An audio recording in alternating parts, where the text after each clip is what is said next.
massive Clark Fork watershed spans an area of 14 million acres, with its vast network of streams and rivers cascading and meandering for over 28,000 miles through the mountainous landscape of western Montana. Each and every morning, we set out on new stretches of water, blue ribbons we saw on the map, winding their way through deep shaded canyons or wandering aimlessly through open meadows. In some cases, we stumbled across numerous productive runs, flowing fast with crystal clear, cold water, dense willow thickets cloaking the banks, and Montana's native mountain whitefish, west slope cutthroat, and fabled wild browns holding in almost every lie. However, despite the region's overarching beauty, we still saw brief glimpses of a land steeped in a rich history of agriculture and resource extraction. Some streams ran low and even dry, diverted for irrigation, and others wound dangerously through miles of historic mine tailings, leaching toxic heavy metals into the waters downstream. In the Clark Fork, the reason for some of the limited fish numbers is a little complicated. It's not just one thing. It's a combination of factors of historic water quality issues from some of the mining contaminants that are now being removed from the floodplain, as well as stream flows that are diminished as a result of irrigation withdrawals.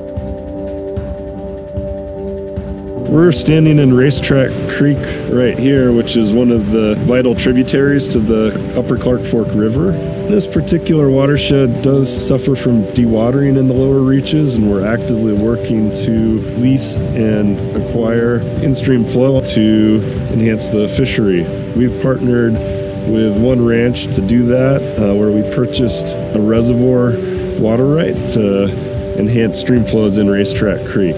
As a result, we'll be able to sustain flows through a larger part of the summer period, where elevated water temperatures and dewatering often reduce the available habitat.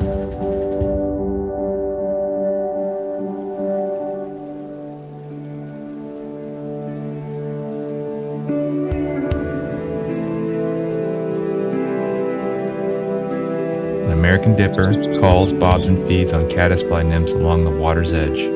Their presence is often the sign of a healthy and thriving aquatic system. And the fish cooperate.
And as we lay out some of our final casts under the fading light, it's easy to see why some consider this to be the last great place.